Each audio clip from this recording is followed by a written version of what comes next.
Hello everyone, continue ಮಾಡೋಣ. Internal security start ಮಾಡಿದ್ದೀವಿ ನಾವು ನಿನ್ನೆ.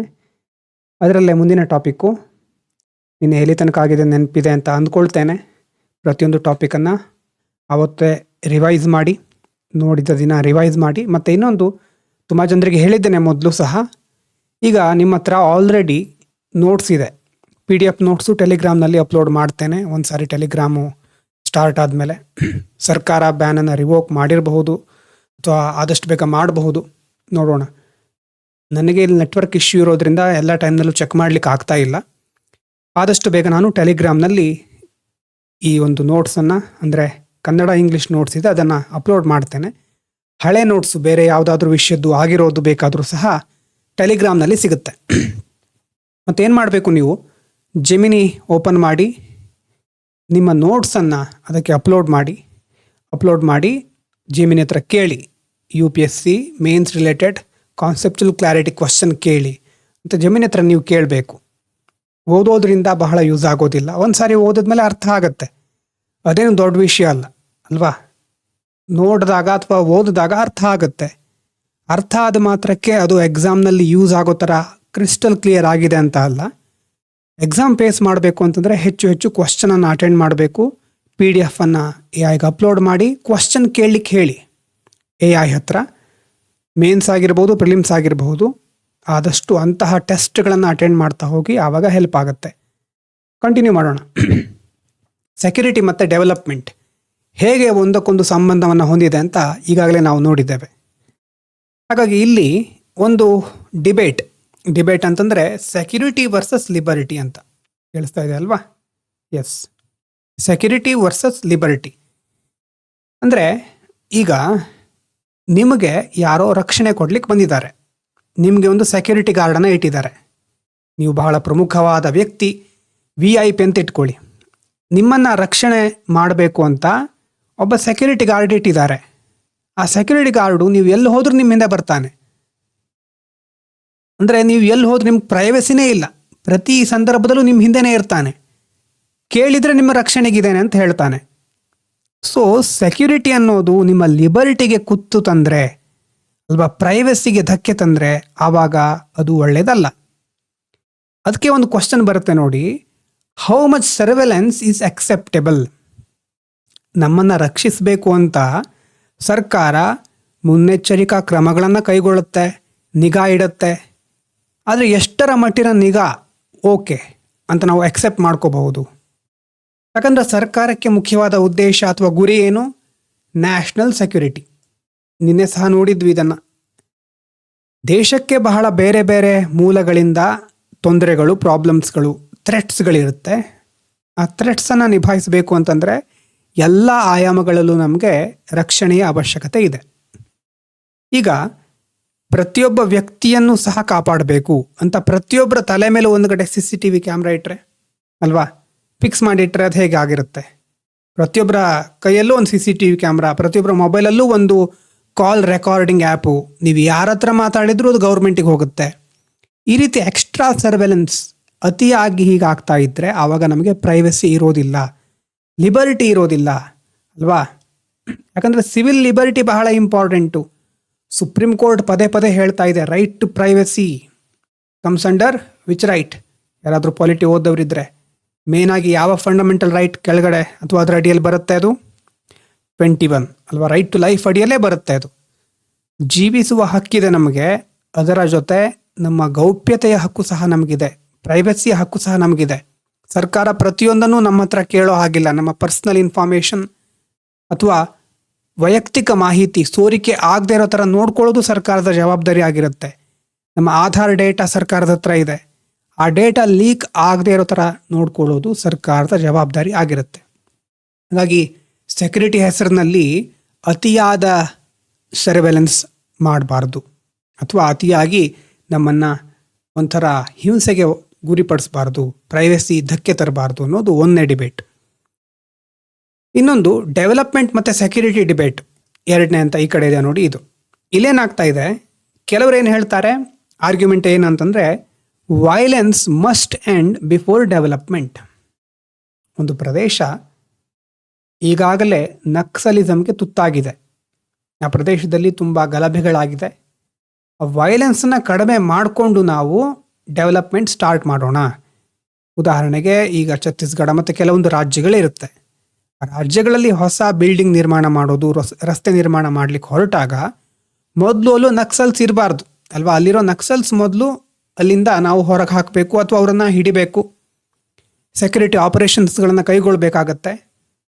ಸೊ ಮೊದಲು ಅಲ್ಲಿರೋರನ್ನು ಅಂದರೆ ದುಷ್ಕರ್ಮಿಗಳನ್ನು ನಾವು ರಿಮೂವ್ ಮಾಡಿ ಆಮೇಲೆ ಡೆವಲಪ್ಮೆಂಟ್ ಆ್ಯಕ್ಟಿವಿಟೀಸ್ಗಳನ್ನು ಸ್ಟಾರ್ಟ್ ಮಾಡಬೇಕು ಅಂತ ಒಂದು ಆರ್ಗ್ಯುಮೆಂಟ್. ಯಾಕಂದರೆ ಅವ್ರು ಇರೋ ತನಕ ಡೆವಲಪ್ಮೆಂಟ್ ಎಷ್ಟೇ ಮಾಡಿದರೂ ಅವರು ಡೆವಲಪ್ಮೆಂಟ್ ಪ್ರೊಸೆಸ್ಸಿಗೆ ಡಿಸ್ಟರ್ಬ್ ಮಾಡ್ತಾ ಇರ್ತಾರೆ. ಒಂದನೇ ಆರ್ಗ್ಯುಮೆಂಟ್. ಇನ್ನೊಂದೇನು, ಎರಡನೇ ಆರ್ಗ್ಯುಮೆಂಟ್, ಮತ್ತೊಬ್ಬರು ಏನು ಹೇಳ್ತಾರೆ, ಇನ್ನೊಂದು ಪಂಗಡದವರು ಅಥವಾ ಇನ್ನೊಂದು ಪರ ಮಾತಾಡೋರು ಏನು ಅಂತಂದರೆ ಡೆವಲಪ್ಮೆಂಟ್ ಫಸ್ಟ್ ಆಗಬೇಕು ಅಂತ.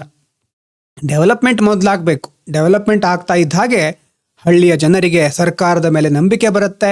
ಚೆನ್ನಾಗಿ ನಾವು ಅವರ ಒಂದು ಸಹಾಯ ಪಡ್ಕೊಂಡು ನಕ್ಸಲಿಸಮ್ ಇರಬಹುದು, ಯಾವುದೇ ಒಂದು ಥ್ರೆಟ್ ಇರಬಹುದು, ಇಂಟರ್ನಲ್ ಸೆಕ್ಯೂರಿಟಿ ಥ್ರೆಟನ್ನು ನಾವು ರಿಮೂವ್ ಮಾಡಬಹುದು. So development removes root causes ಅನ್ನೋದು ಇನ್ನೊಂದು ಆರ್ಗ್ಯುಮೆಂಟ್.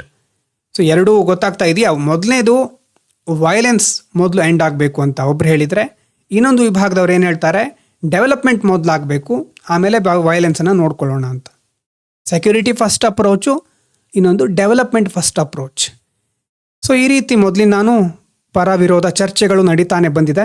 ಈಗ ಮಾಡರ್ನ್ ಕನ್ಸೆನ್ಸಸ್, ಇತ್ತೀಚಿನ ದಿನಗಳಲ್ಲಿ ನಾವು ಯಾವ ಅಪ್ರೋಚನ್ನು ಫಾಲೋ ಮಾಡ್ತಿದ್ದೇವೆ ಅಂತಂದರೆ ಇಂಟಿಗ್ರೇಟೆಡ್ ಅಪ್ರೋಚ್. ಸೆಕ್ಯೂರಿಟಿನೂ ಇಂಪಾರ್ಟೆಂಟು, ಅದರ ಜೊತೆ ಡೆವಲಪ್ಮೆಂಟು ಆಗಬೇಕು. Security plus development together. ಇದು ಸದ್ಯದಲ್ಲಿ ನಾವು ಅಡಾಪ್ಟ್ ಮಾಡ್ಕೊಂಡಿರುವಂತಹ ಒಂದು ವಿಧಾನ. ಇನ್ನು ಫೆಡರಲಿಸಮ್ ಆ್ಯಂಡ್ ಸೆಕ್ಯೂರಿಟಿ ಅಲ್ವಾ, ನಿನ್ನೆ ಸಹ ನೋಡಿದ್ವಿ. ಸ್ಟೇಟ್ಗಳಿಗೆ ಅಫೆಕ್ಟ್ ಆಗ್ತಾ ಇರುತ್ತೆ ಗ್ರೌಂಡ್ ಲೆವೆಲಲ್ಲಿ. ಕಂಟ್ರೋಲ್ ಮಾಡೋರು ಸೆಂಟರ್ ಆಗಿರ್ತಾರೆ, ಅಂದರೆ ಮಿನಿಸ್ಟ್ರಿ ಆಫ್ ಹೋಮ್ ಅಫೇರ್ಸ್ ಇರುತ್ತೆ, ಬೇರೆ ಬೇರೆ ತನಿಖಾ ದಳಗಳು ಈ ಥರ ಇರುತ್ತೆ ಅಲ್ವಾ, ನ್ಯಾಷನಲ್ ಇನ್ವೆಸ್ಟಿಗೇಷನ್ ಏಜೆನ್ಸಿ. ಇಂಥ ಸಂಸ್ಥೆಗಳು ಸ್ಟೇಟಿಗೆ ಬಂದು ಸೆಂಟರ್ ಪರವಾಗಿ ಕೆಲಸ ಮಾಡ್ತಾ ಇರುತ್ತೆ. ಇದರಿಂದ ಆ ರಾಜ್ಯಗಳಿಗೆ ಕೆಲವೊಂದು ಸಾರಿ ಅಡ್ಮಿನಿಸ್ಟ್ರೇಟಿವ್ ವಿಷಯಕ್ಕೆ ಸಂಬಂಧಪಟ್ಟ ಹಾಗೆ ತೊಂದರೆಗಳಾಗಬಹುದು. ಹಾಗಾಗಿ ಸೆಂಟರ್ ಸ್ಟೇಟ್ ಕೋಆಪರೇಷನ್ ಬಹಳ ಇಂಪಾರ್ಟೆಂಟು. ಮತ್ತು ಮೊದಲೇ ಹೇಳಿದಾಗೆ ಶೇರ್ಡ್ ಇಂಟೆಲಿಜೆನ್ಸ್, ರಾಜ್ಯ ಸರ್ಕಾರದ ಪೊಲೀಸ್ ವ್ಯವಸ್ಥೆ, ಕೇಂದ್ರ ಸರ್ಕಾರದ ಗುಪ್ತಚರ ಇಲಾಖೆ ಇರಬಹುದು, ಗೂಢಾಚಾರ ವ್ಯವಸ್ಥೆ ಇರಬಹುದು, ಅಥವಾ ಸೆಕ್ಯೂರಿಟಿ ಫೋರ್ಸ್ಗಳ ಜೊತೆ ಕೋಆರ್ಡಿನೇಷನ್ ಇಟ್ಕೊಂಡಿರಬೇಕಾಗತ್ತೆ. ಸಹಾಯ ಸಹಕಾರ ಇಲ್ಲದೆ ಇದ್ದರೆ, ಒಂದು ಟರ್ಮ್ ಬಂದಿತ್ತು ನಿನ್ನೆ, ಇನ್ಫಾರ್ಮೇಷನ್ ಸೈಲೋಸ್ ಅಂತ. ಏನು ಹೇಳಿ, ಇನ್ಫಾರ್ಮೇಷನ್ನು ಸರಿಯಾದ ಸಮಯಕ್ಕೆ ತಲುಪೋದೇ ಇಲ್ಲ, ಎಲ್ಲ ಅವ್ರಿಗೆ ಬೇಕಾದರೂ ಅವ್ರು ನೋಡ್ಕೊಳ್ಳಿ ಅನ್ನೋ ರೀತಿ ನಿರ್ಲಕ್ಷ್ಯ ಮಾಡ್ತಾ ಇರ್ತಾರೆ. ಹಾಗಾಗಬಾರ್ದು. ಮತ್ತು ಒಟ್ಟಿಗೆ ಸೇರಿ ಪ್ಲ್ಯಾನ್ ಮಾಡೋದು, ಜಾಯಿಂಟ್ ಪ್ಲ್ಯಾನಿಂಗ್ ಬಹಳ ಇಂಪಾರ್ಟೆಂಟ್. ಮತ್ತು ಈ ಒಂದು ಕೌಂಟರ್ ಎಕ್ಸ್ಟ್ರೀಮಿಸಮ್ ಅಂತಂದರೆ ಈ ತೀವ್ರವಾದ, ಅತಿಯಾದ ತೀವ್ರವಾದವನ್ನು ನಾವು ಹತ್ತಿಕ್ಕಲಿಕ್ಕೆ ಯಾವಾಗ ಸಾಧ್ಯ ಆಗುತ್ತೆ ಅಂತಂದರೆ ಸಿಟಿಸನ್ಸ್ ಟ್ರಸ್ಟ್ ಇನ್ಸ್ಟಿಟ್ಯೂಷನ್ಸ್. ಒಂದು ಪ್ರದೇಶದ ಜನರಿಗೆ ಸರ್ಕಾರದ ಮೇಲೆ ನಂಬಿಕೆ ಬರಬೇಕು. ಸರ್ಕಾರದ ಇನ್ಸ್ಟಿಟ್ಯೂಷನ್ಗಳು ಅಂದರೆ ಯಾವ್ದು ತುಂಬ ಇರುತ್ತೆ. ನಾವು ಮೇನಾಗಿ ಈ ಲೆಜಿಸ್ಲೇಚರ್, ಎಕ್ಸಿಕ್ಯೂಟಿವ್, ಜುಡಿಷಿಯರಿ ಅಂತ ಹೇಳ್ತೇವೆ. ಅದ್ರ ಜೊತೆ ಲಾ ಆ್ಯಂಡ್ ಆರ್ಡರ್ ಇರಬಹುದು. ಸಣ್ಣ ಸಣ್ಣ ವಿಷಯಗಳು ಬಹಳ ಇಂಪಾರ್ಟೆಂಟ್ ಆಗಿರುತ್ತೆ.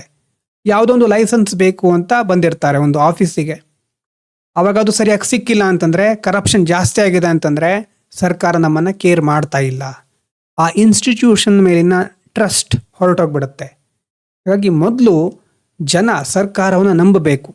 ಮತ್ತು ಜಸ್ಟಿಸ್ ಮೆಕ್ಯಾನಿಸಮ್ಸ್ ಫಂಕ್ಷನ್ ಅಂದರೆ, ಈಗ ಯಾರಿಗೆ ನಷ್ಟ ಆಗಿದೆಯೋ, ಯಾರಿಗೆ ತೊಂದರೆ ಆಗಿದೆಯೋ ಅವರಿಗೆ ನ್ಯಾಯ ಸಿಗುವಂತಹ ಅವಕಾಶ ಇರಬೇಕು, ನ್ಯಾಯ ಸಿಗಬೇಕು ಅಲ್ವಾ. ಹಿಂದುಳಿದ ವರ್ಗದವರಿರ್ಬಹುದು, ತುಳಿತಕ್ಕೆ ಒಳಗಾದವರಿರಬಹುದು, ಅವರು ಮುಂದೆ ಬಂದು ತಮ್ಮ ಪರವಾಗಿ ವಾದಿಸಲಿಕ್ಕೆ ಅಥವಾ ತಮಗೆ ಬೇಕಾದ ನ್ಯಾಯವನ್ನು ಪಡ್ಕೊಳ್ಳಿಕ್ಕೆ ಅವಕಾಶ ಇರಬೇಕು.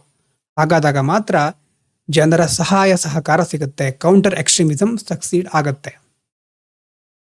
ಸೊ ಅದಕ್ಕೋಸ್ಕರ ಇನ್ನೊಂದು ಕಾನ್ಸೆಪ್ಟ್ ಇದೆ ನೋಡಿ, ಹೋಲ್ ಆಫ್ ಗೌರ್ಮೆಂಟ್ ಅಪ್ರೋಚ್ ಅಂತ ಇಲ್ಲಿರೋದು 5ನೇದು.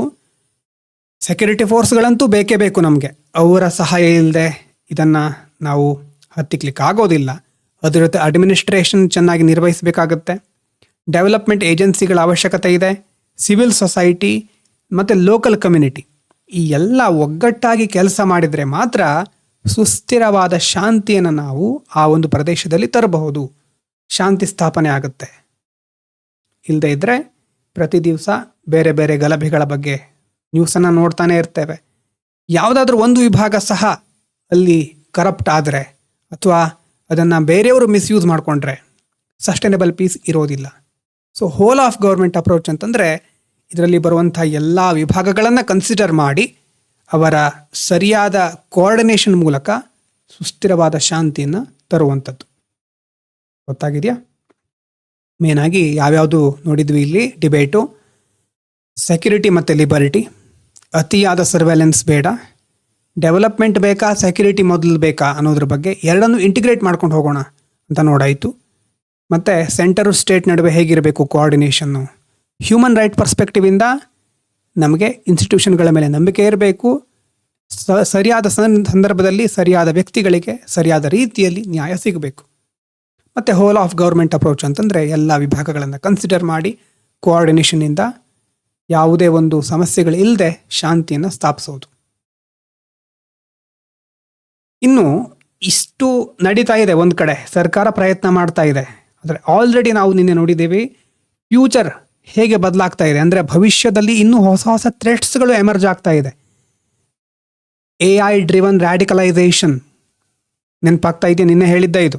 AI ಡ್ರಿವನ್ ರ್ಯಾಡಿಕಲೈಸೇಷನ್ ಅಂತಂದರೆ AI ಮತ್ತು ಅಲ್ಗಾರಿದಮ್ಗಳನ್ನು ಯೂಸ್ ಮಾಡಿಕೊಂಡು ಎಕ್ಸ್ಟ್ರೀಮಿಸಮನ್ನು ಸ್ಪ್ರೆಡ್ ಮಾಡೋದು. ನೀವು ಯಾವುದೋ ಒಂದು ವಿಡಿಯೋ ನೋಡಿರ್ತೀರಿ, ಅದರಲ್ಲಿ ಏನೋ ಹಿಂಸಾತ್ಮಕ ದೃಶ್ಯ ಇರಬಹುದು, ಆವಾಗ ನಿಮಗೆ ಪದೇ ಪದೇ ಹಿಂಸಾತ್ಮಕ ದೃಶ್ಯಗಳ ಕಾಣಿಸ್ತಾ ಹೋಗುತ್ತೆ. AIಗೆ ಗೊತ್ತಾಗ್ಬಿಡುತ್ತೆ ನೀವು ಯಾವುದನ್ನು ನೋಡ್ಲಿಕ್ಕೆ ಇಷ್ಟಪಡ್ತೀರಿ ಅಂತ. ಸೊ ಅಂಥ ರ್ಯಾಡಿಕಲ್ ಕಂಟೆಂಟ್ಗಳು ಮತ್ತೆ ಹೆಚ್ಚು ನಿಮಗೆ ಸಿಗ್ತಾ ಹೋಗಬಹುದು. ಯಾವುದೋ ಒಂದು ಧರ್ಮ ಜಾತಿಯ ವಿರುದ್ಧ ನಿಮಗೆ ಗೊತ್ತಿಲ್ಲದೆ ನಿಮ್ಮ ಮನಸ್ಸಿನಲ್ಲಿ ದ್ವೇಷ ಹುಟ್ಟುತ್ತಾ ಇರಬಹುದು.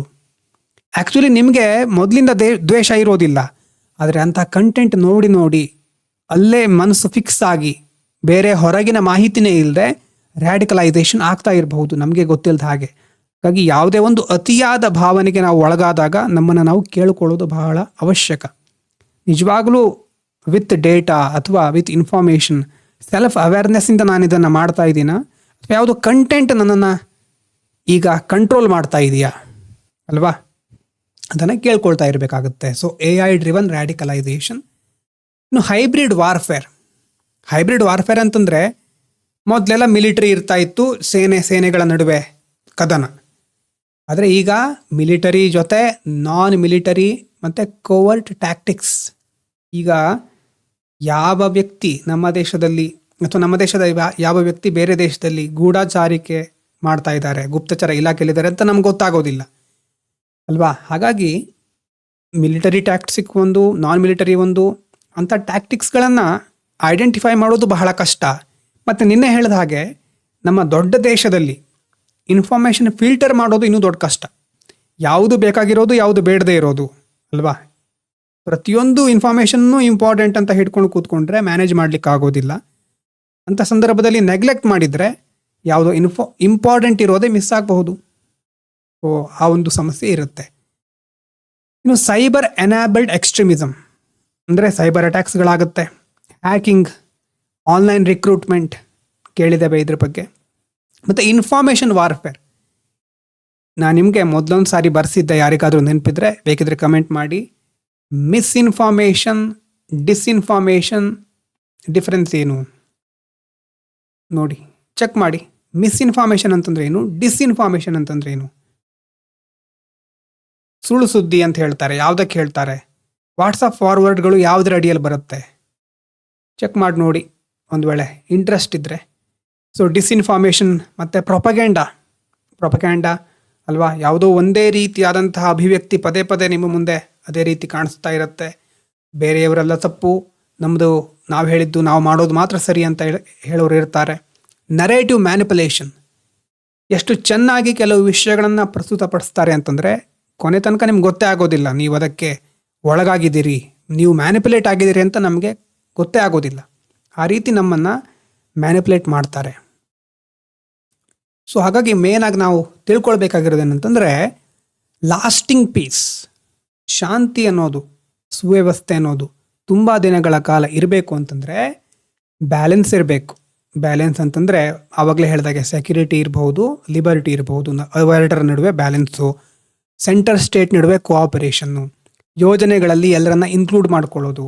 ಮತ್ತು security and development are not alternatives they are partners ಅಲ್ವಾ. ಸೆಕ್ಯೂರಿಟಿ ಇರಬೇಕು, ಇಲ್ಲ ಡೆವಲಪ್ಮೆಂಟ್ ಆಗಬೇಕು, ಈ ಥರ ನಾವು ನೋಡೋದಲ್ಲ ಈ ವಿಚಾರವನ್ನು. ಒಂದು ಪ್ರದೇಶ ಚೆನ್ನಾಗಿ ಬೆಳಿಬೇಕು, ಅದ್ರ ಜೊತೆ ಅದಕ್ಕೆ ಸೆಕ್ಯೂರಿಟಿನೂ ಇರಬೇಕು. ಆವಾಗ ಮಾತ್ರ ನಾವು ಇಂಟರ್ನಲ್ ಸೆಕ್ಯೂರಿಟಿ, ಈಗ ಸ್ವಲ್ಪ ಹೊತ್ತಿಂದ ನೋಡಿದಂತಹ ಈ ಟಾಪಿಕ್ನ ಬಗ್ಗೆ, ಏನು ಯಾವ ಟಾಪಿಕ್ ನೆನಪಿದೆಯಾ, ಲೆಫ್ಟ್ ವಿಂಗ್ ಎಕ್ಸ್ಟ್ರೀಮಿಸಮ್, ಇಂತಹ ವಿಷಯಗಳನ್ನು ಸರಿಯಾಗಿ ನಿಭಾಯಿಸಬಹುದು. So they are partners. ಇನ್ನು ಕೆಲವೊಂದು ಕೇಸ್ ಸ್ಟಡಿಗಳನ್ನು ನಾವು ತಿಳ್ಕೊಳ್ಬೇಕು. ಅಂದರೆ ಯಾವ್ಯಾವ ಸಂದರ್ಭದಲ್ಲಿ ಹಿಂದೆ ಏನೇನಾಗಿತ್ತು ರಿಯಲ್ ಲೈಫಲ್ಲಿ, ಕೆಲವು ಮುಂದೆ ಸಹ ನಿಮಗೆ ಇದು ಹೆಲ್ಪ್ ಆಗಬಹುದು. ಯಾವುದೇ ಒಂದು ವಿಭಾಗಕ್ಕೆ ನೀವು ಹೋದಾಗ, ಕೆಲಸ ಮಾಡಲಿಕ್ಕೆ ಸ್ಟಾರ್ಟ್ ಮಾಡಿದಾಗ, ಆ ವಿಭಾಗಕ್ಕೆ ಸಂಬಂಧಪಟ್ಟ ಕೇಸ್ ಸ್ಟಡಿಗಳನ್ನು ದಯವಿಟ್ಟು ಸ್ಟಡಿ ಮಾಡಿ. ಅಂದರೆ ಅಲ್ಲಿ ನಿಮಗೆ ಬಹಳ ಇನ್ಫಾರ್ಮೇಷನ್ ಸಿಗುತ್ತೆ. ಇನ್ಫಾರ್ಮೇಷನ್ ಯೂಸ್ ಮಾಡ್ಕೊಳ್ಳೋದು ನಿಮಗೆ ಬಿಟ್ಟಿದ್ದು. ಆದರೆ ಇಂತಹ ಸಮಸ್ಯೆ ಬಂದಿತ್ತು, ಇದನ್ನು ಹೀಗೆ ನಿಭಾಯಿಸಿದ್ರು ಆಗ, ಮತ್ತು ಇದು ಮುಂದೆ ಈ ಒಂದು ದಿಕ್ಕಿನ ಕಡೆ ನಮ್ಮನ್ನು ತೆಗೆದುಕೊಂಡು ಹೋಗಬಹುದು ಅನ್ನುವಂಥ ಒಂದು ಕಲ್ಪನೆ ಇದ್ದರೆ ಹೆಲ್ಪ್ ಆಗುತ್ತೆ. ನೋಡಿ, ಕೇಸ್ ಸ್ಟಡಿ ಮೊದಲನೇದು ಲೆಫ್ಟ್ ವಿಂಗ್ ಎಕ್ಸ್ಟ್ರೀಮಿಸಮ್ ಇನ್ ಸೆಂಟ್ರಲ್ ಇಂಡಿಯಾ. ಸೆಂಟ್ರಲ್ ಇಂಡಿಯಾ ಅಂದ ತಕ್ಷಣ ಭಾರತದ ನಕಾಶೆ, ಮ್ಯಾಪ್ ಎಲ್ಲ ನೆನಪಾಗಬೇಕು. ತುಂಬ ದಿನ ಆಯಿತು ಮ್ಯಾಪ್ ಬಿಡಿಸಿದ್ದೆ ಅಲ್ವಾ. ಒಂದು ಸಾರಿ ಬಿಡಿಸಿ ನೋಡ್ಕೊಳ್ಳಿ, ಎಲ್ಲಿ ತನಕ ನೆನಪಿದೆ ನಿಮಗೆ ಮ್ಯಾಪು. ವರ್ಲ್ಡ್ ಮ್ಯಾಪ್ ಎಲ್ಲ ಮೊದಲು NCERT ಮಾಡಬೇಕಾದ್ರೆ ಆವಾಗ ಬಿಡಿಸಿದ್ರಿ ತುಂಬ ಜನ. ರೀಸೆಂಟಾಗಿ ಬಿಡಿಸಿದ್ದೀರಾ ನನಗೆ ಗೊತ್ತಿಲ್ಲ. ಒಂದು ಸಾರಿ ಟ್ರೈ ಮಾಡಿ ನೋಡಿ ಮ್ಯಾಪಿನ ಒಂದು ಸ್ಕಿಲ್ ಎಲ್ಲಿ ತನಕ ಇದೆ ಅಂತ. ಈಗಿಲ್ಲಿ ನೋಡ್ತಾ ಇರೋದು ಸೆಂಟ್ರಲ್ ಇಂಡಿಯಾ ಅಂತಂದರೆ ಯಾವ್ಯಾವ ರಾಜ್ಯಗಳು ಬರುತ್ತೆ ಅಂತ ಕಲ್ಪನೆ ಬರಲಿ. ಪೂರ್ವ ನೆನಪಾಗ್ತಾ ಇದೆಯಾ? ಸೌತ್ ಇಂಡಿಯನ್ ಸ್ಟೇಟ್ಸ್ಗಳು ಯಾವುದು, ಸೆಂಟ್ರಲ್ ಇಂಡಿಯನ್ ಸ್ಟೇಟ್ಸ್ ಯಾವುದು, ನಾರ್ತ್ ಈಸ್ಟು ಮತ್ತು ಸೌತು, ಮತ್ತು ಈ ಕಡೆ ಎಲ್ಲ ಭಾಗದ್ದು ವಾಯುವ್ಯ ದಿಕ್ಕಿನದು ಅಲ್ವಾ, ಅದೆಲ್ಲದು ನೆನಪಿರಲಿ ಯಾವ್ಯಾವ ಭಾಗ ಎಲ್ಲೆಲ್ಲಿ ಬರುತ್ತೆ ಅಂತ. ಇಲ್ಲಿ ನೋಡಿ, ಕಾಂಟೆಕ್ಸ್ಟ್ ನೋಡೋದಾದರೆ ಹೇಗೆ ಲೆಫ್ಟ್ ವಿಂಗ್ ಎಕ್ಸ್ಟ್ರೀಮಿಸಮ್ ಸ್ಟಾರ್ಟಿಂಗಲ್ಲಿ ಇದ್ರ ಬಗ್ಗೆ ದೊಡ್ಡ ಸ್ಟೋರಿ ಇದೆ. ಅಂಥ ಸ್ಟೋರಿಯನ್ನು ನಾವು ಎಕ್ಸಾಮಿಗೆ ಅಷ್ಟು ಯೂಸ್ ಮಾಡೋದಿಲ್ಲ ಆ್ಯಕ್ಚುಲಿ. ನೀವು ಬೇಕಿದ್ರೆ AI ಸರ್ಚ್ ಮಾಡಿ ತಿಳ್ಕೊಳ್ಬಹುದು. ಅಲ್ಲಿ ಬೇರೆ ಬೇರೆ ಟ್ರೈಬಲ್ ಏರಿಯಾಸ್ಗಳು ಸೆಂಟ್ರಲ್ ಇಂಡಿಯಾದಲ್ಲಿ, ಹಿಸ್ಟ್ರಿಯಲ್ಲಿ ನೆನಪಾಗ್ತಾ ಇದೆಯಾ? ಒಂದು ಇಮೇಜ್ ಇತ್ತು ಹಿಸ್ಟ್ರಿ NCERT ಮಾಡಬೇಕಾದ್ರೆ, ಎಲ್ಲೆಲ್ಲಿ ಟ್ರೈಬಲ್ ಪೀಪಲ್ಸ್ ಇದ್ದಾರೆ ಅವರ ಒಂದು ಮ್ಯಾಪ್ ಬಂದಿತ್ತು. ಅಲ್ಲಿ ಟ್ರೈಬಲ್ ಏರಿಯಾಗಳಲ್ಲಿ ಈ ಒಂದು ಮಾಡರ್ನ್ ಡೆವಲಪ್ಮೆಂಟ್ ಆಗಿರಲಿಲ್ಲ. ಓಕೆನಾ? So deep in the forest of central India many tribal areas remained cut off from development. ಆಧುನಿಕ ಸೌಕರ್ಯಗಳು, ಆಧುನಿಕ ವ್ಯವಸ್ಥೆಗಳು ಅಲ್ಲಿ ಹೋಗಿ ತಲುಪಿರಲಿಲ್ಲ. ಹಾಗಾಗಿ ಅಲ್ಲಿರೋ ಜನರಿಗೆ, ಕೆಲವರಿಗೆ ಓಕೆ, ಹಿಂದಿನಿಂದ ಬಂದಿರ್ತಾರೆ, ಅವರಿಗೆ ಏನು ಹೊಸದಾಗಿ ಏನು ಅನಿಸೋದಿಲ್ಲ. ಆದರೆ ಕೆಲವರಿಗೆ ಹೊಸದಾಗಿ, ಈಗ ಯುವಕರಿರ್ತಾರೆ, ಶಿಕ್ಷಣ ಪಡ್ಕೊಂಡವರು, ಅಲ್ಲಿ ಇಲ್ಲಿ ಕೇಳಿ ಪಡ್ಕೊಂಡವರು, ಅಥವಾ ಏನಾದರೂ ಒಂದು ವಿಚಾರದಿಂದ ಕ್ರಾಂತಿ ಮಾಡಬೇಕು ಅಂತ ಬಯಸುವವರು, ಅವಾಗ ಏನು ಮಾಡ್ತಾರೆ, ಪ್ರತಿಭಟಿಸ್ತಾರೆ. ರೂಟ್ ಕಾಸಲ್ಲಿ ಗ್ರಿವ್ಯಾನ್ಸಸ್ ಗ್ರೀವ್ ಸ್ಟ್ರಾಂಗರ್. ಅವರ ಒಂದು ಕುಂದುಕೊರತೆಗಳು ಸ್ಟ್ರಾಂಗ್ ಆಗಿ ಗ್ರೋ ಆಗ್ತಾ ಹೋಗುತ್ತೆ. ಸೊ ಆವಾಗ ನಿನ್ನೆ ಸಹ ನೋಡಿದ್ವಿ, Maoist groups exploited these issues and expanded their influence. ಇವರಿಗೆ ಕುಂದುಕೊರತೆ ಅಥವಾ ಸಮಸ್ಯೆಗಳಿತ್ತು, ಈ ಸಮಸ್ಯೆಗಳಿಗೆ ನಾವು ಪರಿಹಾರ ಕೊಡ್ತೇವೆ ಅಂತ ಬಂದವರು ಮಾವೋವಾದಿಗಳು. ಎಕ್ಸ್ಟ್ರೀಮಿಸಮ್ ರೈಸ್ ಆಗುತ್ತೆ. ಗೌರ್ಮೆಂಟ್ ಏನು ಮಾಡುತ್ತೆ ಆವಾಗ? 2-pronged ಅಪ್ರೋಚ್ ಅಂತಂದರೆ slowly peace returns where development reaches. ಅಂದರೆ ಸರ್ಕಾರ ಏನು ಮಾಡುತ್ತೆ, ಒಂದು ಸೆಕ್ಯೂರಿಟಿ ಆಪರೇಷನ್ಸ್. 2-pronged ಅಪ್ರೋಚ್ ಅಂತಂದರೆ ಸೆಕ್ಯೂರಿಟಿ ಮೂಲಕ ಅಲ್ಲಿರೋ ಆಗ್ತಾ ಇರೋ ಹಿಂಸಾಚಾರವನ್ನು ತಡೆಗಟ್ಟೋದು, ಇನ್ನೊಂದು ಆ ಏರಿಯಾವನ್ನು ಡೆವಲಪ್ ಮಾಡೋದು. ಮೇಲ್ಗಡೆ ಹೇಳಿದ ಹಾಗೆ ಸೆಕ್ಯೂರಿಟಿ ಮತ್ತು ಡೆವಲಪ್ಮೆಂಟು ಪಾರ್ಟ್ನರ್ಸ್, ಆಲ್ಟರ್ನೇಟಿವ್ಸ್ ಅಲ್ಲ. Security and development R partners. ಹಾಗೆ ಸರ್ಕಾರ ಸೆಕ್ಯೂರಿಟಿ ವಿಭಾಗದಿಂದಾನೂ ಸ್ಟ್ರಾಂಗ್ ಮಾಡ್ತಾ ಬಂತು ಭದ್ರತೆಯನ್ನು, ಅದರ ಜೊತೆ ಆ ಏರಿಯಾವನ್ನು ಡೆವಲಪ್ ಮಾಡ್ತಾ ಬಂತು. ಸೊ ಅದೆರಡರಿಂದ ನಿಧಾನವಾಗಿ ಈಗ ಸದ್ಯದ ಪರಿಸ್ಥಿತಿ, ವಿಷನ್ ಮ್ಯಾಗ್ಝಿನ್ ಓದಿ ಅಂತ ಹೇಳಿದ್ದೆ ನೋಡಿ, ಜನವರಿ ಫೆಬ್ರವರಿಯಿಂದ ಓದ್ತಾ ಹೋಗಿ ಸೆಕ್ಯೂರಿಟಿ ಬಗ್ಗೆ, ಲೆಫ್ಟ್ ವಿಂಗ್ ಎಕ್ಸ್ಟ್ರೀಮಿಸಮ್ ಬಗ್ಗೆ ಅಲ್ಲಿ ಒಳ್ಳೊಳ್ಳೆ ಮಾಹಿತಿ ಇದೆ. ಮತ್ತು ಸಮಾಧಾನ ಅಪ್ರೋಚ್ ಅಂತ ಇದೆ, ಇದನ್ನು ನಾವು ಡೈರೆಕ್ಟಾಗಿ ಆನ್ಸರ್ ರೈಟಿಂಗಲ್ಲಿ ನೋಡ್ತೇವೆ. ಆದರೆ ಒಂದು ಸಾರಿ ಅದ್ರ ಬಗ್ಗೆ ತಿಳಿದಿಟ್ಕೊಳ್ಳಿ. ಸೊ ಈಗ ಮಧ್ಯ ಭಾರತದ ನೆನಪು ಮಾಡ್ಕೊಳ್ಳಿ, ನಕಾಶೆ ಇದೆ ನೋಡಿ, ಛತ್ತೀಸ್ಗಢ ಈ ಭಾಗದ್ದು, ಜಾರ್ಖಂಡ್, ಒಡಿಶಾ, ಮಹಾರಾಷ್ಟ್ರ, ಛತ್ತೀಸ್ಗಢ ಈ ಭಾಗದಲ್ಲಿ ನಕ್ಸಲಿಸಮ್ ಜಾಸ್ತಿ ಕಂಡು ಬರ್ತಾ ಇತ್ತು. ಕಾರಣ ಟ್ರೈಬಲ್ ಏಲಿಯನೇಷನ್, ಲ್ಯಾಂಡ್ ಡಿಸ್ಪ್ಯೂಟ್ ಮತ್ತು ಗವರ್ನೆನ್ಸ್ ಡೆಫಿಸಿಟ್ಸ್.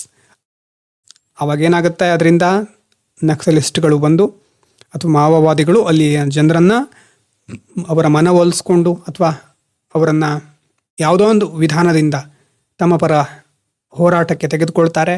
ವೈಲೆನ್ಸ್ ಸ್ಟಾರ್ಟ್ ಆಗುತ್ತೆ. ಅಂಡರ್ ಡೆವಲಪ್ಮೆಂಟ್ ಹಾಗೇ ಮುಂದುವರಿತಾ ಇರುತ್ತೆ. ನಿನ್ನೆ ಒಂದು ಸೈಕಲ್ ಬಂದಿದ್ದು ನೆನಪಿದೆಯಾ? ಮೊದಲು ಅಂಡರ್ ಡೆವಲಪ್ಮೆಂಟ್ ಇರುತ್ತೆ, ಹಾಗಾಗಿ ನಕ್ಸಲಿಸಮ್ ಸ್ಟಾರ್ಟ್ ಆಗುತ್ತೆ, ಹಾಗಾಗಿ ಮತ್ತೆ ಅಂಡರ್ ಡೆವಲಪ್ಮೆಂಟಿಗೆ ಆ ರೀಜನ್ ಹೋಗುತ್ತೆ.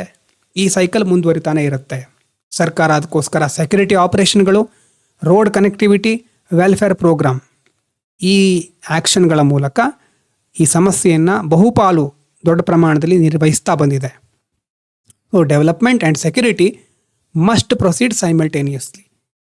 ಇದು ಈ ಕೇಸ್ ಸ್ಟಡಿ, ಲೆಫ್ಟ್ ವಿಂಗ್ ಎಕ್ಸ್ಟ್ರೀಮಿಸಮಿನ ಒಂದು ಕೇಸ್ ಸ್ಟಡಿ ತಗೊಂಡ್ರೆ ಓವರಾಲ್ ಆಗಿ ಮೊದಲು ಹಾಗಿತ್ತು, ಸರ್ಕಾರ ಚೆನ್ನಾಗಿ ನಿಭಾಯಿಸ್ತು, ಈಗ ಬಹುಪಾಲು ಕಡಿಮೆ ಆಗಿದೆ. ಮೊದಲನೇ ಕೇಸ್ ಸ್ಟಡಿ. ಎರಡನೇದು ಪಂಜಾಬ್ ಇನ್ಸರ್ಜೆನ್ಸಿ. 1980 ಸಂದರ್ಭದಲ್ಲಿ ಅಲ್ಲೂ ಸಹ ಮಿಲಿಟನ್ಸಿ, ದಂಗೆಕೋರರು ಮತ್ತು ಹೆಚ್ಚಿನ ಪ್ರಮಾಣದ ಈ ಗಲಭೆಗಳು ನಡೀತಾ ಇತ್ತು. ಇಂದಿರಾ ಗಾಂಧಿಯವ್ರ ಹತ್ಯೆ ಇರಬಹುದು, ಮತ್ತು ಅದಾದಮೇಲೆ ಸ್ವರ್ಣ ಮಂದಿರ, ಈ ಥರ ತುಂಬ ರೀತಿಯಾದಂತಹ ಅಲ್ಲಿ ದಂಗೆಗಳು ನಡೀತಾ ಇತ್ತು. ಅದಕ್ಕೆ ಬೇಕಿದ್ರೆ ಸಹ ನಾವು ಪೋಸ್ಟ್ ಇಂಡಿಪೆಂಡೆನ್ಸಲ್ಲಿ ಅದನ್ನು ನೋಡೋಣ. ಈಗ ಸದ್ಯಕ್ಕೆ ಪಂಜಾಬ್ನಲ್ಲಿ 1980 ಸಂದರ್ಭದಲ್ಲಿ ಮಿಲಿಟನ್ಸಿ ಜಾಸ್ತಿ ಆಯಿತು, ವೈಲೆನ್ಸು, ಇನ್ಸ್ಟೆಬಿಲಿಟಿ ಹೆಚ್ಚಾಗ್ತಾ ಬಂತು. ಮತ್ತು terrorism, killings and fear affected daily life and the economy. ಈ ಥರ ಪ್ರತಿದಿನ ಸರ್ಕಾರ ಯಾವುದೋ ಒಂದು ರೀಜನ್ ಮೇಲೆ ಇಷ್ಟೊಂದು ಗಮನ ಕೊಡಬೇಕಾಗತ್ತೆ. ಅದರಿಂದಾಗಿ ಎಕಾನಮಿ ಇರಬಹುದು ಅಥವಾ ದೇಶದ ಸಾಮಾನ್ಯ ಜನರ ಬದುಕು, ಇನ್ಫ್ಲೇಷನ್ ಇರಬಹುದು, ಇಂಥ ಸಮಸ್ಯೆಗಳಿಂದ ತುಂಬ ಸಂಕಷ್ಟಕ್ಕೆ ಒಳಗಾಗುತ್ತೆ. ಆವಾಗ ಸರ್ಕಾರ ಏನು ಮಾಡುತ್ತೆ, ಮಲ್ಟಿ ಡೈಮೆನ್ಷನಲ್ ಸ್ಟ್ರಾಟಜಿನ ಅಡಾಪ್ಟ್ ಮಾಡ್ಕೊಳ್ಳುತ್ತೆ. ಅಂದರೆ ಇಲ್ಲಿ ಬೇಕಿದ್ರೆ ಕೆಳಗಡೆನೂ ಇದೆ. ಅಂದರೆ 1980 ಮಿಲಿಟನ್ಸಿ ಆಯಿತು, ತುಂಬ ಜನ ಪ್ರಾಣ ಕಳ್ಕೊಳ್ತಾರೆ, ಮತ್ತು ಟ್ರಸ್ಟ್, ಸರ್ಕಾರದ ಮೇಲಿನ ನಂಬಿಕೆ ಕಳ್ಕೊಳ್ತಾ ಹೋಗ್ತಾರೆ. ಸೋಷಿಯಲ್ ಡಿವೈಡ್, ಜನರ ನಡುವೆ ಅಥವಾ ಧರ್ಮದ ನಡುವೆ ಅಂತರ ಅಥವಾ ಭಿನ್ನಾಭಿಪ್ರಾಯಗಳು ಹೆಚ್ಚಾಗ್ತಾ ಹೋಗುತ್ತೆ. ಸರ್ಕಾರ ಏನು ಮಾಡುತ್ತೆ, ಇಂಟೆಲಿಜೆನ್ಸ್ ಆಪರೇಷನ್ಸ್ ಇರಬಹುದು, ಪೊಲಿಟಿಕಲ್ ಎಂಗೇಜ್ಮೆಂಟು ಮತ್ತು ಕಮ್ಯುನಿಟಿ ಪಾರ್ಟಿಸಿಪೇಷನ್ ಅಥವಾ ಕೋಆಪರೇಷನ್, ಇದರ ಮೂಲಕ ಆ ಪ್ರದೇಶದಲ್ಲಿ ಮತ್ತೆ ಶಾಂತಿಯನ್ನು ಸ್ಥಾಪಿಸಲಿಕ್ಕೆ ಮುಂದಾಗುತ್ತೆ. With strong action, dialogue and public support, violence begin to decline. ಸರ್ಕಾರ ಚೆನ್ನಾಗಿ ಕಾರ್ಯಗಳನ್ನು ಕೈಗೊಂಡಿದ್ದರಿಂದ ನಿಧಾನವಾಗಿ ವೈಲೆನ್ಸ್ ಕಡಿಮೆ ಆಗ್ತಾ ಬರುತ್ತೆ. ಪೀಸ್ ಗ್ರ್ಯಾಜುವಲಿ ರೀಸ್ಟೋರ್ ಆಗುತ್ತೆ, ನಾರ್ಮಲ್ ಲೈಫ್ ಮತ್ತು ಡೆವಲಪ್ಮೆಂಟು ರೆಸ್ಯೂಮ್ ಆಗುತ್ತೆ. ಸೊ ಸರ್ಕಾರದ ಪಾತ್ರ ಬಹಳ ಮುಖ್ಯ. ಅದ್ರ ಜೊತೆ ನೋಡಿ, ವಿತ್ ಪಬ್ಲಿಕ್ ಸಪೋರ್ಟ್, ಜನರ ಸಹಾಯ ಸಹ ಅಷ್ಟೇ ಮುಖ್ಯ. ನೋಡಿ, when governance is strong and people stand together, peace prevails. ನೋಡಿ, ಅರ್ಥ ಆಗ್ತಾ ಇದೆಯಾ? ಅಂದರೆ ಗವರ್ನೆನ್ಸು, ಆಡಳಿತ ಬಹಳ ಚೆನ್ನಾಗಿರಬೇಕು, ಅದ್ರ ಜೊತೆ ಜನರು ನಿಮ್ಮ ಜೊತೆ ಇದ್ದೇವೆ, ಸರ್ಕಾರದ ಜೊತೆಗಿದ್ದೇವೆ ಅಂತ ಮುಂದೆ ಬಂದಾಗ ಶಾಂತಿ ಸ್ಥಾಪನೆ ಈಸಿಯಾಗುತ್ತೆ, ಸುಲಭ ಆಗುತ್ತೆ. So strong governance and public support are decisive, ಬಹಳ ಇಂಪಾರ್ಟೆಂಟ್. ನಮಗೇನು ಗೊತ್ತಾಗುತ್ತೆ ಇದರಿಂದ? Security alone is not enough. Development, justice and trust build lasting peace. ಬರೀ ಎಲ್ಲ ಕಡೆ ಮಿಲಿಟರಿ ತಂದು ಅವರನ್ನು ನೇಮಿಸಿದರೆ ಸಾಕಾಗೋದಿಲ್ಲ. ಡೆವಲಪ್ಮೆಂಟ್ ಆಗಬೇಕು, ಎಲ್ಲರಿಗೂ ನ್ಯಾಯ ಸಿಗಬೇಕು, ಮತ್ತು ನಂಬಿಕೆ ಇರಬೇಕು ಸರ್ಕಾರದ ವ್ಯವಸ್ಥೆಗಳ ಮೇಲೆ. ಆವಾಗ ಲಾಂಗ್ ಲಾಸ್ಟಿಂಗ್ ಪೀಸ್ ಬಿಲ್ಡ್ ಆಗುತ್ತೆ. ಅದರ ಜೊತೆ people centric governance and inclusive growth are the strongest answer to extremism. So ಇಂಥ ಒಂದು ಪಾಯಿಂಟ್ ಇದೆಯಲ್ವಾ ಇಲ್ಲಿ, ಇದನ್ನು ಆನ್ಸರ್ ರೈಟಿಂಗಲ್ಲಿ ಬಳಸ್ಕೋಬೇಕಾಗತ್ತೆ ನಾವು. ಸೊ ಸರಿಯಾಗಿ ನೋಡ್ಕೊಳ್ಳಿ. ಇದಾದಮೇಲೆ ಕೇಸ್ ಸ್ಟಡಿ ಮೂರನೇದು, north east peace process. North ಈಸ್ಟಲ್ಲೂ ಸಹ ಹಾಗೆ ಎಥ್ನಿಕ್ ಕಾನ್ಫ್ಲಿಕ್ಟ್, ಅಂದರೆ ಜನಾಂಗೀಯ ವೈಷಮ್ಯಗಳಿರಬಹುದು, ದ್ವೇಷ. ಅಲ್ಲಿ ತುಂಬ ಕೂಕಿ, ಮೀಜೋ, ನಾಗ, ಈ ಥರ ತುಂಬ ಟ್ರೈಬಲ್ ಪೀಪಲ್ಗಳಿದ್ದಾರೆ. ಅವ್ರ ನಡುವೆ ಗಲಭೆಗಳಾಗ್ತಾ ಇರುತ್ತೆ. ಮತ್ತು ಅಲ್ಲಿರೋ ಪ್ರತಿಯೊಂದು ಗುಂಪಿಗೂ ಸಹ ನಮಗೆ ಸಪ್ರೇಟ್ ಆದ ರಾಜ್ಯ, ದೇಶ, ಪ್ರದೇಶ ಬೇಕು ಅಂತ ಆವಾಗ ಗಲಭೆಗಳನ್ನು ಮಾಡ್ತಾನೆ ಇರ್ತಾರೆ. Demand for autonomy and separatist movement. ಸಪ್ರೇಟಾಗಿ ನಮಗೆ ಬೇರೆ ದೇಶನೇ ಬೇಕು, ಬೋಡೋಲ್ಯಾಂಡ್, ನಾಗಾಲ್ಯಾಂಡ್, ಈ ರೀತಿಯಾದ ರಾಜ್ಯ ಬೇಕು ಅಥವಾ ದೇಶ ಬೇಕು, ಈ ರೀತಿಯಾಗಿ ಅವರು ಪ್ರತಿಭಟಿಸ್ತಾ ಇರ್ತಾರೆ, ಅಥವಾ ಅವ್ರ ನಡುವೆ ಜಗಳ ಆಗ್ತಾ ಇರುತ್ತೆ. ಆಮೇಲೆ ಸರ್ಕಾರ ಮೊದಲಿಂದ ಇದನ್ನು ನಿಧಾನವಾಗಿ ನಿರ್ವಹಿಸ್ತಾ ಬಂದಿದೆ. ಪೀಸ್ ಟಾಕ್ಸ್ಗಳ ಮೂಲಕ, ಶಾಂತಿ ಮಾತುಕತೆಗಳಿರಬಹುದು, ಟ್ರಸ್ಟ್ ಬಿಲ್ಡಿಂಗ್ ಮೆಷರ್ಗಳು, ಸೀಸ್ ಫೈರ್ ಅಗ್ರಿಮೆಂಟು, ಅಂದರೆ ಕದನ ವಿರಾಮದಂತಹ ನಾವು ಒಟ್ಟಿಗೆ ಏನಾದರೂ ಒಂದು ಸಮಾಧಾನಕ್ಕೆ ಬರೋಣ ಅಥವಾ ಇಬ್ಬರಿಗೂ ಒಪ್ಪಿಗೆ ಆಗುವಂಥ ನಿರ್ಧಾರಕ್ಕೆ ಬರೋಣ ಅನ್ನೋ ರೀತಿ ಸರ್ಕಾರ ಮಾತುಕತೆ ಆವಾಗ ನಡೆಸ್ತಾನೆ ಇರುತ್ತೆ. ಬೋಡೋ ಪೀಸ್ ಅಕಾರ್ಡ್ ಇರಬಹುದು, ಮೀಸೋ ಪೀಸ್ ಅಕಾರ್ಡ್, ಇದೆಲ್ಲ ಶಾಂತಿ ಸಂಧಾನದ ಮಾತುಕತೆಗಳು, ಅದಕ್ಕೆ ಸಂಬಂಧಪಟ್ಟ ಅಗ್ರಿಮೆಂಟ್ಗಳು. ಅದನ್ನು ಮಾಡಿಕೊಳ್ಳುತ್ತೆ ಸರ್ಕಾರ. ಆಟೋನಮಸ್ ಡಿಸ್ಟ್ರಿಕ್ಟ್ ಕೌನ್ಸಿಲ್ಗಳನ್ನು ಸ್ಥಾಪನೆ ಮಾಡುತ್ತೆ. ಪೊಲಿಟಿಕಲ್ ಅಕೊಮಡೇಷನ್ಸ್ ಇರಬಹುದು, ಡೆವಲಪ್ಮೆಂಟ್ ಪ್ರಾಜೆಕ್ಟ್, ಇದೆಲ್ಲವನ್ನ ಇಂತಹ ಇನಿಷಿಯೇಟಿವ್ಗಳ ಮೂಲಕ ಸರ್ಕಾರ ಏನು ಮಾಡ್ತು, ಅಲ್ಲಿ ವೈಲೆನ್ಸ್ ಕಡಿಮೆ ಮಾಡುತ್ತೆ, ಪೊಲಿಟಿಕಲ್ ಸ್ಪೇಸ್ ಓಪನ್ ಆಗುತ್ತೆ, ಮತ್ತು ಪೀಪಲ್ಸ್ ಆ improvement in infrastructure and livelihoods. ನಿಧಾನವಾಗಿ ಜನರ ಒಂದು ಬದುಕು ಒಳ್ಳೆಯ ದಿಕ್ಕಿನ ಕಡೆ ಸಾಗ್ತಾ ಹೋಗುತ್ತೆ. ಹಾಗಾಗಿ peace is possible when identity is respected, development reaches people and dialogue continues. Peace ಯಾವಾಗ ಸಾಧ್ಯ ಆಗುತ್ತೆ ಅಂದರೆ, ಶಾಂತಿ ಯಾವಾಗ ಸಾಧಿಸಬಹುದು ಅಂತಂದರೆ, ಅಲ್ಲಿರುವಂಥ ಜನರ ಗುರುತು, ಐಡೆಂಟಿಟಿ, ಅಸ್ಮಿತೆ ಅಂತ ಕರಿತೇವೆ, ಅದಕ್ಕೆ ರೆಸ್ಪೆಕ್ಟ್ ಕೊಡೋದು. ಡೆವಲಪ್ಮೆಂಟ್, ಅಭಿವೃದ್ಧಿ ಎಲ್ಲರಿಗೂ ತಲುಪಬೇಕು, ಅಭಿವೃದ್ಧಿಯ ಒಂದು ಬೆನಿಫಿಟ್ ಎಲ್ಲರಿಗೂ ತಲುಪಬೇಕು. ಮತ್ತು ಡೈಲಾಗ್, ಜನರ ನಡುವೆ ಸರ್ಕಾರದ ನಡುವೆ ನಿರಂತರವಾದಂಥ ಒಂದು ಕಮ್ಯುನಿಕೇಷನ್, ಸಂಪರ್ಕ ಮುಂದುವರಿತಾನೆ ಇರಬೇಕು. Identity recognition, development, dialogue leads to lasting peace. ಈ ಕೇಸ್ ಸ್ಟಡಿ ಮೂಲಕ ಅದನ್ನು ನಾವು ತಿಳ್ಕೊಳ್ತೇವೆ. ಇನ್ನು ಬೇರೆ ದೇಶದೊಂದು ನೋಡೋದಾದರೆ ಕೊಲಂಬಿಯಾ ಆ್ಯಂಡ್ FARC ಅನ್ನೋದು ಒಂದು ಲೆಫ್ಟ್ ವಿಂಗ್ ಗ್ರೂಪ್. ಅದು ಇನ್ಸರ್ಜೆನ್ಸಿ ತುಂಬ ದಿವಸಗಳಿಂದ ಅಲ್ಲಿ ನಡೆಸ್ಕೊಂಡು ಬಂದಿತ್ತು ಕೊಲಂಬಿಯಾದಲ್ಲಿ, ಓವರ್ 50 years. ಆವಾಗ ಸರ್ಕಾರ ಏನು ಮಾಡುತ್ತೆ, ಕೊಲಂಬಿಯಾದ್ದು ಮಿಲಿಟರಿ ಆ್ಯಕ್ಷನ್, ಅವರ ಸ್ಟ್ರೆಂತನ್ನು ವೀಕ್ ಮಾಡುತ್ತೆ, ಪೀಸ್ ಟಾಕ್ಸ್ಗಳ ಮೂಲಕ ನೆಗೋಸಿಯೇಷನ್ ಮಾಡ್ಕೊಳ್ಳುತ್ತೆ, ರೂರಲ್ ಡೆವಲಪ್ಮೆಂಟ್ ಅಂದರೆ ಪುವರ್ ರಿಮೋಟ್ ಏರಿಯಾಗಳಲ್ಲಿ ಇನ್ವೆಸ್ಟ್ಮೆಂಟ್ ಮಾಡುತ್ತೆ. ಎಲ್ಲ ಕಡೆ ಒಂದು ಪ್ಯಾಟರ್ನ್ ಗಮನಿಸ್ತಾ ಇದ್ದೀರಾ? ನಾನು ಹೇಳಲ್ಲ ಏನು ಅಂತ, ನೀವೇ ಥಿಂಕ್ ಮಾಡಿ. ಪ್ಯಾಟರ್ನ್ ರೆಕಗ್ನೈಸ್ ಮಾಡೋದು ಬಹಳ ಇಂಪಾರ್ಟೆಂಟು. ಎಲ್ಲೆಲ್ಲಿ ಒಂದು ಇಶ್ಯೂ ಬರ್ತಾ ಇದೆ ಮತ್ತು ಅಲ್ಲಿ ಏನು ಕಾಮನ್ ಪ್ಯಾಟರ್ನ್ ನಿಮ್ಗೆ ಕಾಣಿಸುತ್ತೆ ಅಂತ ನೋಡಿ, ಥಿಂಕ್ ಮಾಡಿ. ಸೊ ಕೊಲಂಬಿಯಾ ಸರ್ಕಾರ ಮಿಲಿಟರಿ ಆ್ಯಕ್ಷನ್, ನೆಗೋಸಿಯೇಷನ್ ಮತ್ತು ರೂರಲ್ ಡೆವಲಪ್ಮೆಂಟ್ ಇದ್ರ ಮೂಲಕ ಏನು ಸಾಧಿಸುತ್ತೆ ಅಂತಂದರೆ, FARC laid down arms and joined politics. FARC ಆಮೇಲೆ ಶರಣಾಗುತ್ತೆ ಅಂತ ಹೇಳ್ಬೋದು. ಮತ್ತು 2016 ಪೀಸ್ ಅಕಾರ್ಡ್ ಸಹ ಸೈನ್ ಮಾಡ್ಕೊಳ್ತಾರೆ. ಭಾರತಕ್ಕೆ ಏನು ಸಿಗುತ್ತೆ ಅಥವಾ ಏನು ಕಲಿಬಹುದು ನಾವು ಇದರಿಂದ? So security solutions alone are insufficient. ಕೇವಲ ಮಿಲಿಟರಿ ಕಾರ್ಯಕ್ರಮಗಳು, ಕಾರ್ಯಾಚರಣೆಗಳು ಮಾತ್ರ ಸಾಕಾಗೋದಿಲ್ಲ. Peace needs security, negotiation and development together. So address root causes, include people and create hope for better future. ಆಗ್ತಾ ಇದೆಯಾ ಅಂದರೆ, ಯಾವುದು ಮೂಲಭೂತವಾಗಿ ಏನು ಸಮಸ್ಯೆ ಇದೆ, ರೂಟ್ ಕಾಸ್ ಅಂತ ಕರಿತೀವಲ್ವಾ, ರೂಟ್ ಕಾಸನ್ನು ಮೊದಲು ಅಡ್ರೆಸ್ ಮಾಡಬೇಕು. ಜನರನ್ನು ಮುಖ್ಯವಾಗಿ ಅಲ್ಲಿ ನಾವು ಅವರ ಪಾರ್ಟಿಸಿಪೇಷನ್ ಮುಖ್ಯ ಆಗಿರುತ್ತೆ. ಹೋಪ್ ಕ್ರಿಯೇಟ್ ಮಾಡೋದಿರಬಹುದು ಅಥವಾ ಅವರಿಗೆ ಒಂದು ಒಳ್ಳೆಯ ಭವಿಷ್ಯವನ್ನು ಕಟ್ಟಿಕೊಡೋದು ನಮ್ಮ ಗುರಿಯಾಗಿರಬೇಕು. ಇಲ್ಲಿ ಮಳೆ ಜಾಸ್ತಿ ಆಗಿದೆ, ಕೇಳಿಸ್ತಾ ಇದೆಯಾ? ನನಗೆ ಚೆಕ್ ಮಾಡ್ತೇನೆ ವಿಡಿಯೋನ, ಆಮೇಲೆ ನೋಡೋಣ. ಇನ್ನೊಂದು ಕೇಸ್ ಸ್ಟಡಿ ಆಯಿತು. ಕೇಸ್ ಸ್ಟಡಿ ಎಷ್ಟಾಗಿದೆ? 4 ಕೇಸ್ ಸ್ಟಡಿ. ಇಂಥ ಕೇಸ್ ಸ್ಟಡಿಗಳನ್ನು ನಾವು ಬಳಸ್ಕೋಬೇಕಾಗತ್ತೆ ಎಕ್ಸಾಮ್ನಲ್ಲಿ, ನೆನಪಿರಲಿ.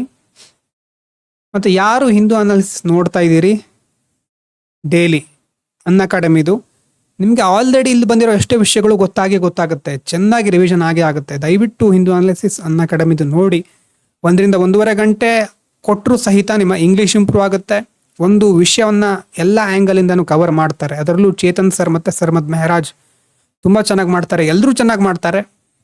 ಹಾಗಾಗಿ ಚೇತನ್ ಸರ್ ಅವರ ಇಂಟರ್ನ್ಯಾಷನಲ್ ರಿಲೇಷನ್ಸ್ ಬಹಳ ಚೆನ್ನಾಗಿರುತ್ತೆ, ಸರ್ಮದ್ ಮೆಹರಾಜ್ ಅವರ ಪೊಲಿಟಿ ಚೆನ್ನಾಗಿರುತ್ತೆ. ಅಂದರೆ ನಾನು ತುಂಬ ಸಾರಿ ಮೊದಲು ಕೇಳಿದ್ದೇನೆ, ನೋಡಿ ಇಂಗ್ಲೀಷ್ ಇಂಪ್ರೂವ್ ಮಾಡ್ಕೊಳ್ಳೇಬೇಕು ಅನ್ಅಕಾಡೆಮಿದು, ನೋಡ್ತಾ ಹೋಗಿ. ಅವರು ನನಗೇನು ಪ್ರಮೋಷನ್ ಮಾಡಿ ಅಂತ ಏನು ಹೇಳಲಿಲ್ಲ, ಅಥವಾ ನನಗೆ ಯಾವುದೇ ಅಡ್ವರ್ಟೈಸ್ಮೆಂಟ್ ಫೀ ಇಲ್ಲ. ಆದರೆ ನಿಮಗೆ ಇಂಗ್ಲೀಷ್ ಇಂಪ್ರೂವ್ ಆಗಬೇಕು ಅಂತ ಹೇಳ್ತಾ ಇದ್ದೇನೆ. ಕಂಪ್ಯಾರಿಟಿವ್ ಮತ್ತು international perspective, what the world teaches us. ಕೇಳಿಸ್ತಾ ಇರ್ಬೋದಾ? ಚೆಕ್ ಮಾಡ್ತೇನೆ ಒಂದು ಸಾರಿ. ಮಳೆ ಬರ್ತಾ ಇದೆ ಇಲ್ಲಿ ಜೋರಾಗಿ. ಓಕೆ, ನೋಡೋಣ ಆಮೇಲೆ. ಸೊ ಕೊಲಂಬಿಯಾದಿಂದ ಈಗ ತಾನೇ ನೋಡಿದ್ವಿ FARC ಇನ್ಸರ್ಜೆನ್ಸಿ ಆಯಿತು. ಸೊ ಸ್ಟ್ರಾಟಜಿ ಏನು ಯೂಸ್ ಮಾಡಿದ್ರು ಅವರು, ಸೆಕ್ಯೂರಿಟಿ ಜೊತೆ ಡೆವಲಪ್ಮೆಂಟ್ ಸಹ ಬೇಕು. ಸೊ ಇಂಟಿಗ್ರೇಟೆಡ್ ರೆಸ್ಪಾನ್ಸ್ ಚೆನ್ನಾಗಿ ವರ್ಕ್ ಆಗುತ್ತೆ ಅಂತ ನಮ್ಗೆ ಗೊತ್ತಾಗುತ್ತೆ. ಫಿಲಿಪೈನ್ಸಲ್ಲಿ ಕಮ್ಯುನಿಸ್ಟ್ ಇನ್ಸರ್ಜೆನ್ಸಿ ಆಗ್ತಾ ಇತ್ತು. ಅದಕ್ಕೆ ಕಮ್ಯುನಿಟಿ ಎಂಗೇಜ್ಮೆಂಟನ್ನು ಮುಖ್ಯವಾಗಿ ಅವರು ಗೋಲಾಗಿ ಇಟ್ಕೊಂಡಿದ್ರು. ಸೊ ಲೋಕಲ್ ಪಾರ್ಟಿಸಿಪೇಷನ್ ಬೇಕೇ ಬೇಕು ಅನ್ನೋದು ನಾವು ಕಲಿತೇವೆ. ಇಂಡೋನೇಷ್ಯಾದಲ್ಲಿ ರ್ಯಾಡಿಕಲೈಸೇಷನ್ ಪ್ರಾಬ್ಲಮ್ ಇತ್ತು.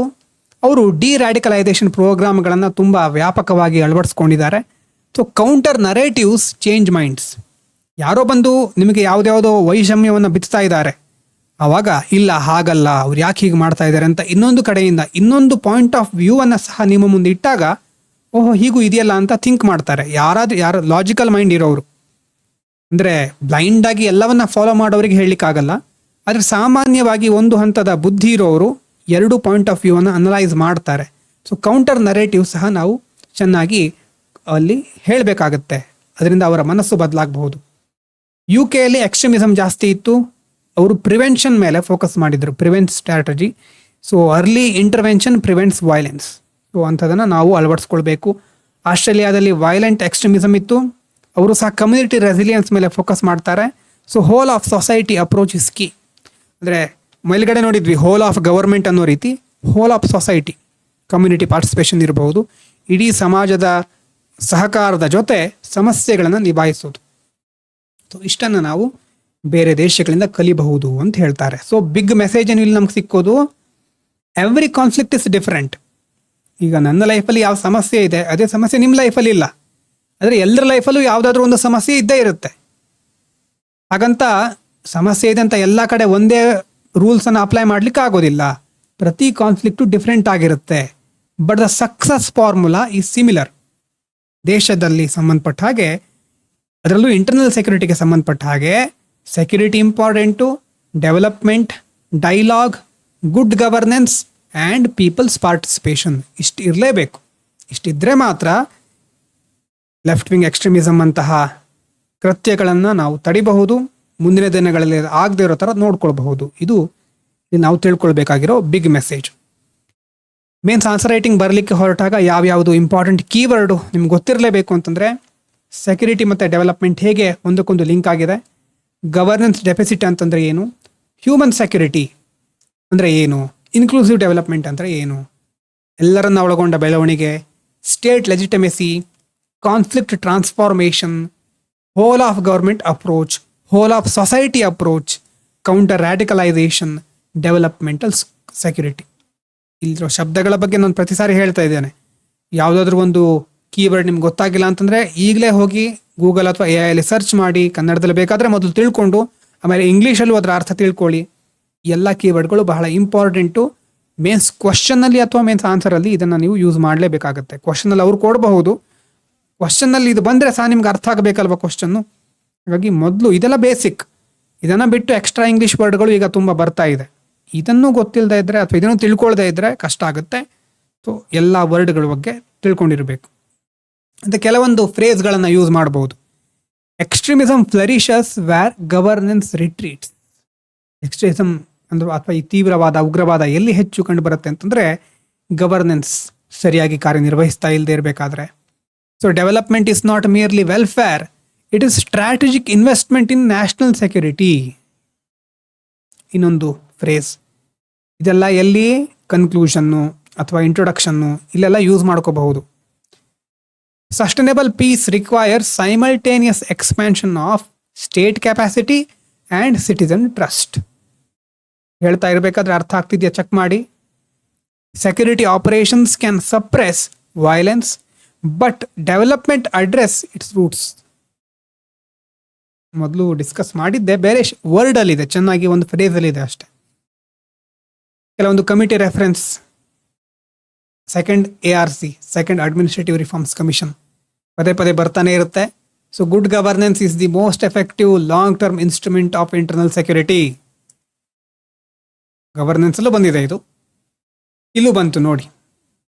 ನೆಕ್ಸ್ಟ್ ಲಾಸ್ಟಲ್ಲಿ ಎಂಡ್ ಮಾಡೋದಾದರೆ, relationship between development and extremism is cyclical and mutually reinforcing. ಗೊತ್ತಾಗ್ತಾ ಇದೆ? ಸೈಕ್ಲಿಕಲ್ ನೋಡಿ. ಸೈಕ್ಲಿಕ್ ಅಂತ ಹೇಗೆ ತೋರಿಸ್ತೀರಿ? ಡೆವಲಪ್ಮೆಂಟ್ ಅಂತ ಒಂದು ಕಡೆ, ಅಂದರೆ ನಾನು ಫುಲ್ ವರ್ಡ್ ಬರಿತಾ ಇಲ್ಲ, ನೀವು ಬರೀರಿ, ಆದರೆ ಜಾಗ ನನಗಿಲ್ಲಿ ಕರೆಕ್ಟಾಗಿ ಸಿಗ್ತಾ ಇಲ್ಲ. ಡೆವಲಪ್ಮೆಂಟ್ ಮತ್ತು ಇನ್ನೊಂದು ಎಕ್ಸ್ಟ್ರೀಮಿಸಮ್ ಅಂದರೆ ಹೇಗೆ ಸೈಕ್ಲಿಕಲ್ ಅಂತಂದರೆ ಡೆವಲಪ್ಮೆಂಟು, ಒಂದು ಎಕ್ಸ್ಟ್ರೀಮಿಸಮ್. ಡೆವಲಪ್ಮೆಂಟ್ ಇಲ್ಲ ಅಂತಂದರೆ ಆವಾಗ ಅದು ಎಕ್ಸ್ಟ್ರೀಮಿಸಮ್ಗೆ ಕಾರಣ ಆಗುತ್ತೆ. ಎಕ್ಸ್ಟ್ರೀಮಿಸಮ್ ಜಾಸ್ತಿ ಆಯಿತು ಅಂತಂದರೆ ಆವಾಗ ಡೆವಲಪ್ಮೆಂಟ್ ಸಾಧ್ಯ ಆಗೋದಿಲ್ಲ. ಸೊ ಈ ರೀತಿ ಒಂದಕ್ಕೊಂದು ಲಿಂಕ್ ಆಗಿರೋದು.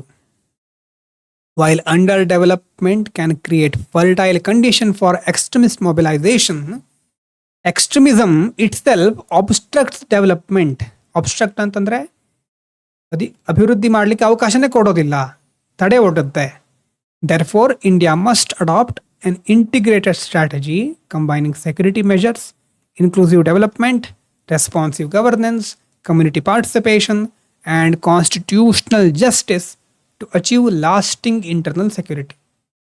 ಇದರಲ್ಲಿ ಎಲ್ಲ ವರ್ಡು ಬರೆಯುವಷ್ಟು ನಿಮಗೆ ಮೇನ್ಸಲ್ಲಿ ಜಾಗ ಇರೋದಿಲ್ಲ. ಅಟ್ಲೀಸ್ಟ್ 2 to 3 ಲೈನ್ಸ್ ಬರಲಿಕ್ಕೆ ಅಲ್ಲಿ ಜಾಗ ಇರುತ್ತೆ. ಕನ್ಕ್ಲೂಷನ್ನಿಗೆ ವರ್ಡ್ಸ್ ಲಿಮಿಟನ್ನು ನೋಡಿಕೊಂಡು ನಾವು ಅಲ್ಲಿ ಬರಿಬೇಕಾಗುತ್ತೆ.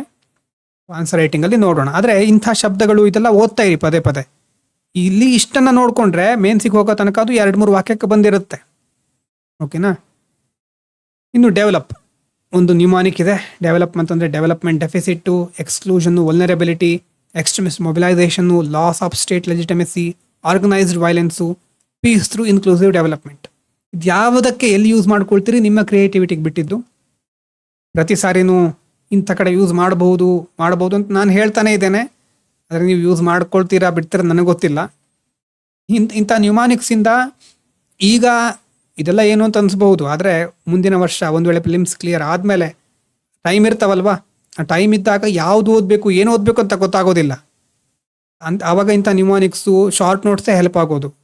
ರಾಶಿ ಬಿತ್ಕೊಂಡಿರುತ್ತೆ ತೆಗೆದುಕೊಂಡಿರೋ ಪ್ರಿಂಟ್ಔಟ್ಸು, PDF ಮತ್ತು ಆಪ್ಷನಲ್ಲು, ಎಸ್ಸೆ, ಎಥಿಕ್ಸು ಇದೆಲ್ಲ ತುಂಬ ಇರುತ್ತೆ ಮುಂದೆ. ಆವಾಗ ಇಂಟರ್ನಲ್ ಸೆಕ್ಯೂರಿಟಿ ಎಷ್ಟೋ ಜನ ಇಂಟರ್ನಲ್ ಸೆಕ್ಯೂರಿಟಿ ಅಂತಲ್ಲ, ಈ ಗವರ್ನೆನ್ಸು, ಸೋಷಿಯಲ್ ಜಸ್ಟಿಸು ಇದೆಲ್ಲ ಆಗುತ್ತೆ ಬಿಡು, ಹೇಗೇಗೋ ಮ್ಯಾನೇಜ್ ಮಾಡಿಬಿಡ್ತಾರೆ. ಅದ್ರ ಬದಲು ಇಂಥದನ್ನು ರೆಡಿ ಮಾಡಿ ಇಟ್ಕೊಂಡ್ರೆ ಆವಾಗ ಹೆಲ್ಪ್ ಆಗುತ್ತೆ.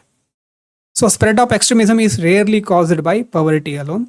It emerges from combination of development deficits, governance failures, identity grievances, weak state legitimacy. Therefore, effective internal security requires not only policing and intelligence, but also inclusive development, responsive governance, citizen-centric state capacity. ಮತ್ತೆ same ಪಾಯಿಂಟೇ ಅರ್ಥ ಆಗಿರ್ಬೋದು ಅಂದ್ಕೊಳ್ತೇನೆ. Yes, next ಇನ್ನೊಂದು topic ಶುರುವಾಗುತ್ತೆ. ಮುಂದಿನ ವಿಡಿಯೋದಲ್ಲಿ continue ಮಾಡೋಣ. ಓಕೆನಾ? Thank you so much.